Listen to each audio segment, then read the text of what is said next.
Hi there, I'm Dr. Myrdalis Diaz-Ramirez, and this is the Design Your Physician Life podcast.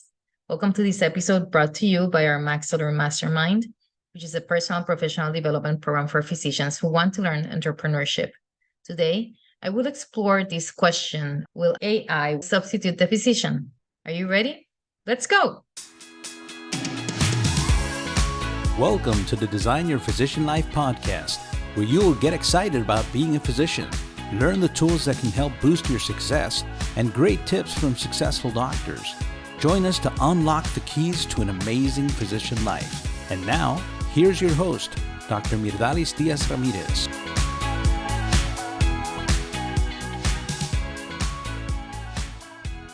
Well, today I'm going to try to answer that question. And I have to tell you, I've always been curious about technology. When I was in college, I studied the languages Basic, C++, and Pascal, and I was programming on those languages. And I love them so much that I became even teacher's assistant for these languages. And don't ask me right now about programming with them because I forgot, like, if you don't use it, you lose it. I have lost them.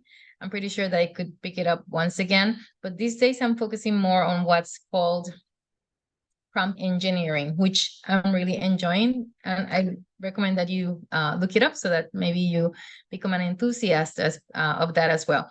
But, in my past, not only we did a lot of programming. One summer when I was doing research at MIT, we spent nights in the computer lab sending each other emails just because this was a new technology at the time and it was really amazing. The fact that you could send messages to each other just through the computer, and we were sitting in one computer and then the other one in the other computer on the other side of the room, and we were sending messages. That was like incredible to us. So I went from there. I went from all that love of technology and went into medicine, but really never stopped loving innovation. And now with the wide use of what we're calling artificial intelligence, I can't stop but being drawn back into this world. This is why I've been learning some more, and I'm finishing some studies, online with Stanford on AI and medicine, and it's been amazing. So the question I'm being, trying to answer and explore is that if this new technology will substitute the work of us as physicians. Just this week, we were watching one of the old Star Wars movies, and in one of the movies, there's a planet that disappears from the maps even though the planet is there and they can see the attraction towards the sun. But when Obi-Wan Kenobi goes to the librarian tells the Obi-Wan Kenobi that if it's not in their data library, it doesn't exist. But Obi-Wan Kenobi knows, like, somebody told him that, the planet is there and they just need to go and find it. So he goes to Yoda to ask him about this planet, if he has heard about this planet. And then he recruits what's called a Padawan, or a little youngling that he's training to give him the answer. And that youngling concludes that the reason why the planet is not in that library is because someone removed it from the data set. So then this one Yoda asks and makes a distinction, what do you prefer? What should we pay attention to? Is it knowledge or wisdom? And when I'm thinking about artificial intelligence or machine learning, I say that is this technology wise enough yet to be used widely in medicine? And I don't think so, not yet. But will it be in the next 5 or 10 years? And I have to tell you that the more I learn, the less I know the answer to this timing of this event, but the more possible I see it happening, for some indications, at least at the beginning.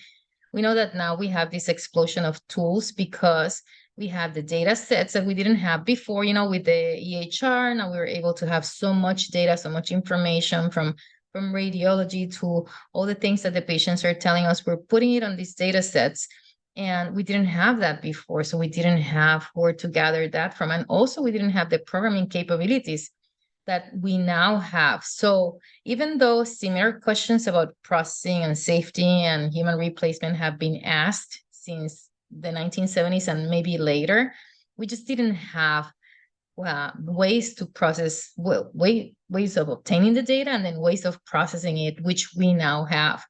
So last week, one of my business partners, she's a bariatric surgeon with her group in the hospital, they celebrated 15,000 robotic surgery procedures made at that hospital, made by her and a group of physicians. And that was amazing. Robotic surgery, we've talked about robotics helping us. And they, as physicians, have done these 15,000 procedures. And then at the same time, just yesterday, I was, I've been polishing my surgical skills again. And then while I was doing minimally invasive lumbar surgeries, I was there just, I just can't imagine right now how this technology will substitute us, the ones who are doing procedures anytime soon. However, if we look into other things that have been happening in other areas of medicine, there was just recently a report of how someone saw 16 clinicians and had no answer for their child's ailments. And it wasn't until they put everything through ChatGPT that they got the clues that they needed. And this is not meant to be a diagnostic tool. So that's very important to take into consideration. We are starting to use tools that are available for uses that are not approved, like in this case, but it gave them the answer that they were looking for. So it tells us like we are already seeing places where artificial intelligence or machine learning are really finding clues and giving answers, even though it's not meant to do that. So great advancements have been made, for example, in radiology. Some of these AI tools can now take professional exams and pass them, like the MCATs, and even in other areas like the law exams, and they're doing really well. And at the same time, they have been programmed at times to offer medical care with the same or more compassion that some humans can.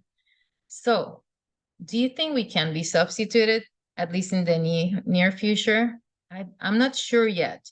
There are many components that have to be taken care of before we see the tools completely substituting. For example, at least the diagnosis and therapeutic recommendations that are done by a physician, from my point of view.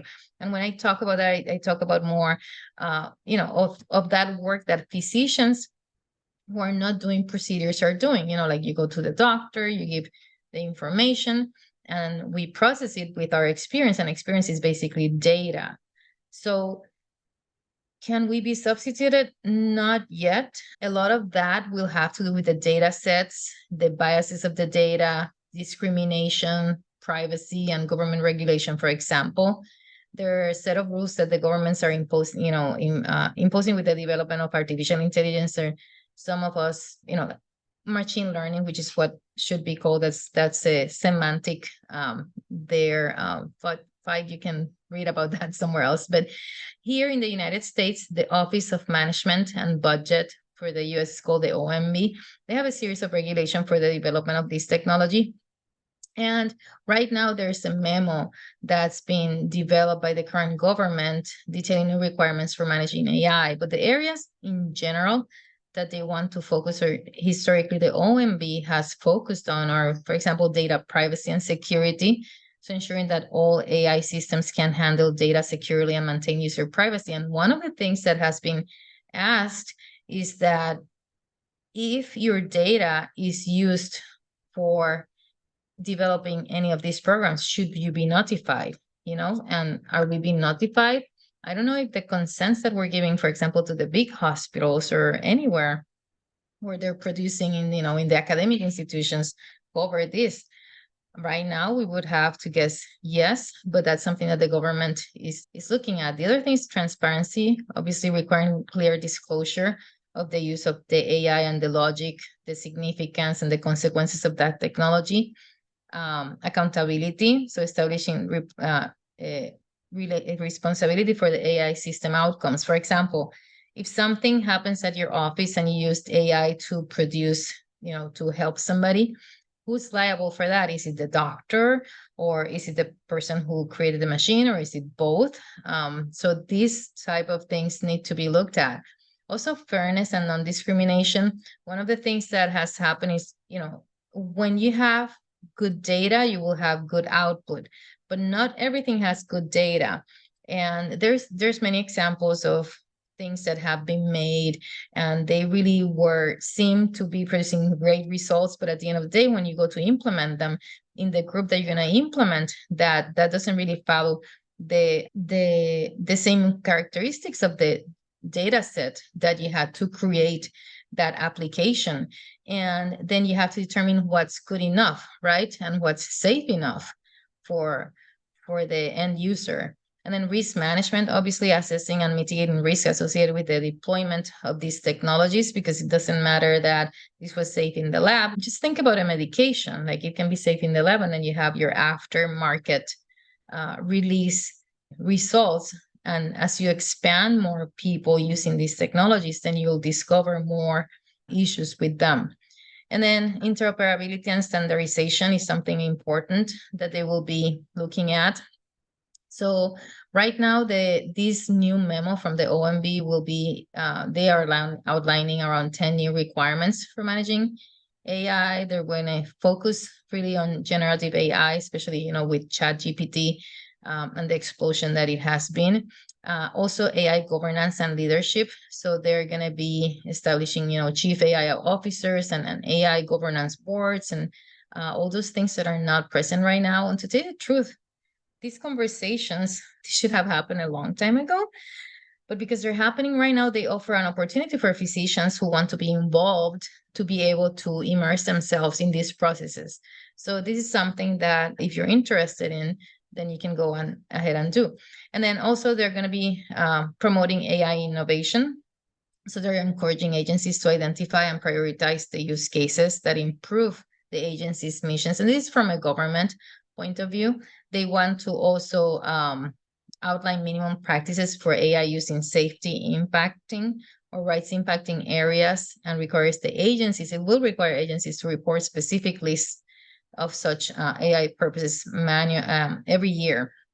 They also will be talking about public strategy and AI maturity, but there are some things that might be missing from the government. In this case with AI, the funding, the data quality and sharing, and the workforce training are going to be important things that are still missing from there.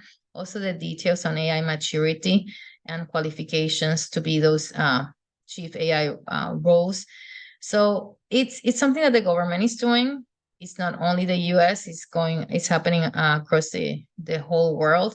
And as I said, it's an opportunity. One of the things that I see as a challenge whenever people are submitting for a new application, if it's a machine that's going to be using a patient, it has to be approved here by the FDA. And there's this set of researches. There's Tina Hernandez-Boussard, and they had this paper which was developing reporting standards for artificial intelligence in healthcare. And they recommended what they have called the MINIMAR, which is the minimum information for medical AI reporting. And they think they have suggested, and people are moving towards this, that the general principles of this MINIMAR design, it will give several requirements for a standard when you are submitting for a project, right? So you should be required, or at least report whenever you're getting an application submitted, to talk about the study population and setting that you're going to be doing, the model architecture you're going to be using in detail, the model evaluation. Within the model evaluation, transparency, optimization, validation, all these things, how you're going to do it before you start. And then one of the things that is important, for example, let's say that you created an application that will allow you to predict certain disease in certain population. As you grow, after you implement something like that, suppose that you were successful, you have a wonderful model that was created, and that's going to be helping clinicians in the in the outpatient setting, for example. Then every time you have a change in the data set that's used to produce that model, that anytime you have any change, you have to resubmit that to the FDA. So these are the areas where we're still gray areas. There's a lot of work that needs to be done. And that's why there's this question if it's really going to be enough time, like within the next 5 years, to substitute those duties of a physician. However, as I said, we are seeing uses like that guy, the family for this patient who used ChatGPT for that child, right? So we have now tools that are being used by end users that are not meant to be used in that way. One of the things that we have in the United States is a great gap in healthcare. We're missing, it's it's going to be over 100,000 physicians that are missing for the caring patients in this country. So one possibility I see is that AI will help us bridge that gap in the near future by allowing us maybe communicating with these patients more, like we've done through telemedicine, but also evaluate the patients, evaluate more patients, have better processing of the information so that we can make it quicker, and development of tools that might need, maybe, the patients do their input into these tools, and then with some clinical supervision, it will allow us for some diagnosis and treatment algorithms, right, supervised by clinicians. And then that might be the beginning of this, as I'm seeing it. Then we might be seeing this followed by a much lesser need of diagnosticians. So like those of us who make the diagnosis, and then those of us who make the algorithms to treat. It's a lot of data that has to be used. There's a lot of issues with the quality of the data specifically. So it might take a little bit longer than 5 years in many areas, but not that far. Also, suppose that happens, we still have the physicians who do procedures. So like my friend who's doing robotic surgery, or me, whom I'm doing the spine procedures for the moment. So I think for now, we are not going to be seeing a substitution in those areas. So because of the challenges that we've discussed, I think it would be hard to see this whole transformation happening, at least within the next 5 years. Nevertheless, we do see a great shift in healthcare that will give way more access to patients and clinicians to information and the ability to deduct and achieve great health. So one thing that I believe is certain is that the involvement in artificial intelligence or machine learning is not something that can wait any longer for us as physicians. So every physician should right now be exploring how they'll get involved in the future that's already here, right? One thing that I'm looking to see in the future that I would love to see is that little machine that the doctor used in Star Trek. I don't know if you remember this. I remember seeing this. Maybe it's a poor memory I have, but this doctor, she was a female, and then had a machine that would go over the person, and then it would tell them what that patient had. And now if you think about this, just think about, we have already continuous glucose monitors, right? We have technology that measures our vitals, our EKG. I was talking to Dr. Raj Gopalan in one of our podcasts recently, and he was saying that not only you can measure your glucose, but soon you will be able to measure your potassium, your sodium, and all these things the same way that you're doing your continuous glucose monitoring. So imagine you already have the capabilities soon to measure all these labs real time, plus your vitals, plus your sleep quality and other body measurements that we can have. So with a little bit more data and good programming, we would put all those together and then have a protocol soon to tell you how to optimize your health, even on a constant daily basis at home. So right there, we could have substitution of physicians. When will that happen? I don't know. I don't think it's going to happen in the next 5 years. There's a lot of work to do. I think that our systems are really immature in terms of development and implementation, but not immature enough that we're going to have certainly access to, we already have tons of things that we use for AI in a daily basis. And this is growing because of all the computing capabilities we now have. And we haven't even talked about quantum computing that's around the corner.